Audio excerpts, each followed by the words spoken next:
Segundo vídeo, apartado en relación a los sistemas de calefacción, hablaremos de qué diferentes tipos de generación térmica existen. Algunas ya se han hablado desde tercero, se han hablado durante el curso, entonces pues es un repaso de las prestaciones de cada una de ellas, de cómo vamos a generar ese. La principal diferencia con el sistema de clasificación que se utiliza es qué tipo de energía vamos a utilizar para generar ese calor, o bien de origen fósil, o vamos a utilizar la electricidad, o si no, energía de origen renovable. Y dependerá de dónde estemos ubicados, si hay acceso a la energía, inversión, otra vez, pues diferentes factores, o como bien la calificación energética que queremos obtener. Hablando de los combustibles fósiles no renovables, al final habrá los de carbón, gasoil, gas natural y lo de siempre, ¿no? Será importante saber dónde se ubican, si existen instalaciones de gas, si es un edificio aislado, pues puede que sea lo más idóneo tener de gasoil. Al final hay diferentes parámetros. Aquí pues tenéis diferente información de las calderas que hay actualmente, pues de gas se colocan las de condensación o las de baja temperatura.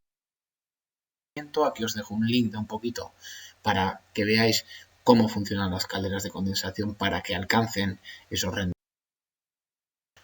Al final aquí diferente comparación entre una caldera normal y una caldera convencional y una caldera de condensación, cómo cambian esos sistema de clasificación o de calificación de estas. También tenemos la posibilidad de quemar ese gas en un microgeneración, es decir, en un equipo pequeñito, donde aparte de generar calor, que se utilizará, por ejemplo, para calefacción o gas natural, pues también permite generar electricidad. Esto era muy utilizado en industria, donde necesitaban calor y electricidad a su vez, pero hoy en día, pues en edificación durante los últimos años, debido a diferentes restricciones o como carencia de ayudas, pues no ha sido tan aplicado. Pues diferentes valores de los rendimientos de micro. En relación a la energía eléctrica, pues al final tenemos dos tipos de grupos, la típica, la directa, la de radiadores o calderas eléctricas. Al final calderas eléctricas que hemos tenido en casa donde simplemente a través de una resistencia eléctrica calientas ese agua. Normalmente se utiliza solo para la calefacción, con eso evitas tener que utilizar chimeneas, pero su rendimiento, su funcionamiento no es tan adecuado y por eso se aconseja que solo se utilice en rehabilitación. Sin embargo, luego tenemos las bombas de calor, que se hablarán también en los sistemas de climatización. Al final son equipos que permiten generar calor o frío según el modo de invierno o verano. Tienes un equipo exterior que coge ese aire, lo pasa por su evaporador, por su condensador y a través de un gas refrigerante pues mete al interior, a las unidades interiores, calor o frío. Destacan estas bombas de calor son que consumiendo una unidad de electricidad y aprovechando toda la energía que tiene la temperatura exterior, pues pueden alcanzar en unos escenarios ideales hasta unos rendimientos de 400%, es decir, solo quemando una unidad de electricidad o de energía, poder generar 4 unidades de calor o de frío. Al final, estas serían pues bombas de calor, en este caso aire-agua, que coge el aire, la energía desde el aire y lo transforma al interior a través de un refrigerante o un líquido, que por concepto. Aquí tenéis pues, cómo funciona su sistema del ciclo de trabajo.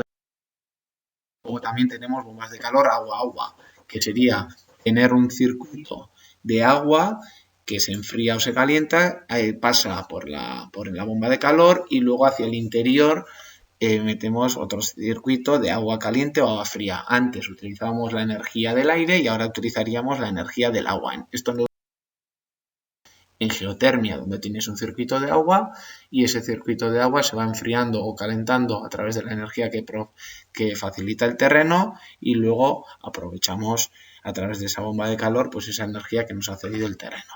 Aquí tenéis diferentes combinaciones que tiene estas bombas de calor. Las combinaciones óptimas podría ser, ya que vamos a una tendencia de electrificación, de que la energía que necesita esta bomba de calor sea generada a través de fotovoltaicas. De esa forma tendríamos un sistema totalmente que utilice energía de origen renovable, ya que lo poco que necesita sería generado a través de paneles. Tenéis pues, ejemplos de bomba de calor agua-agua, a su vez conectado a un sistema.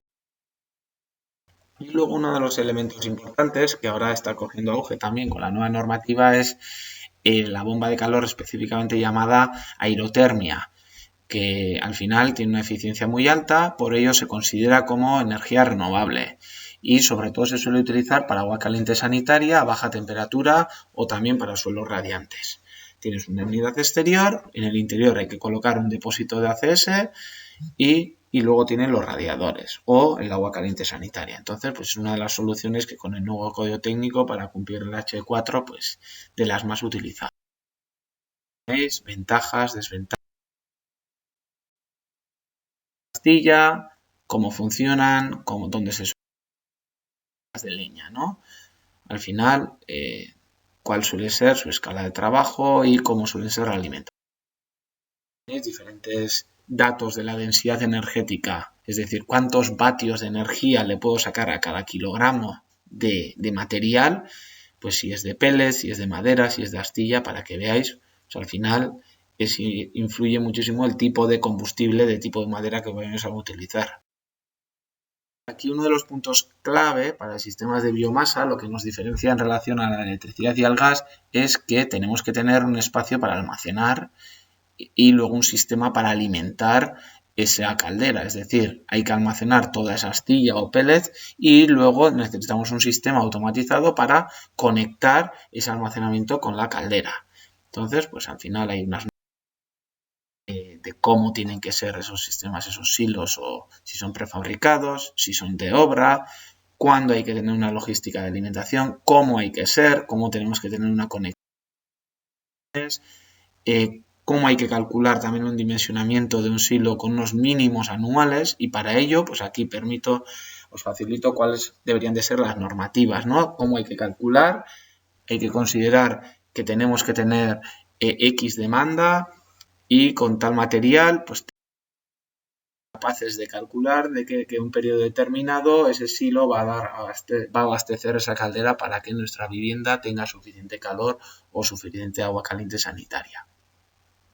Y antes hemos comentado, dentro de las bombas de calor, junto con aerotermia, que se puede considerar como renovable, también tenemos la geotermia, ¿no? Que al final nos puede permitir, al final es una bomba de calor que se conecta a la tierra y emplea el que emplea calor desde el subsuelo, que normalmente suele estar a una temperatura constante durante el año, que suele ser la temperatura media anual de esa zona climática. Sistemas de geotermia bien pueden ser verticales o bien pueden ser sistemas que integran los conductos de agua, los conductos de intercambio de calor dentro del sistema de cimentación, que podría ser este tipo de geotermias introducidos en los pilotes de una imagen de cómo puede ser bien horizontal, vertical, utilizando la temperatura del agua de un acueducto o de una zona, pues para que veáis las diferentes opciones y a su vez limitaciones que exige una geotermia, que esto es ideal para un edificio unifamiliar, pero ya en ciudad pues sería complejo integrar. Otra de las opciones es generar agua caliente o calefacción a través de energía solar térmica, es decir, paneles solares térmicos que permiten generar calor o generar calefacción o agua caliente sanitaria a través de esos. Pues tenéis diferentes tipos de paneles, planos, vitrificados, solar al vacío, cada uno con sus prestaciones y cada uno con sus potenciales características, limitaciones. Y para acabar esta parte de solar térmica, suele ser la más difícil muchas veces de calcular, os he facilitado en Excel diferentes documentos, normalmente basados en Excel, o algunas herramientas para ver de forma fácil, pues detectando en qué zona estamos y qué tipo de características tenemos, pues cuánta energía podríamos generar o cuánta energía de la que podemos ahorrar si colocásemos X paneles de suelo de solar. Documentos que os podrían facilitar a la hora de hacer un prediseño de estimación de cuántos metros cuadrados de paneles me podrían solventar esa demanda de agua caliente sanitaria y o de calefacción que tenemos en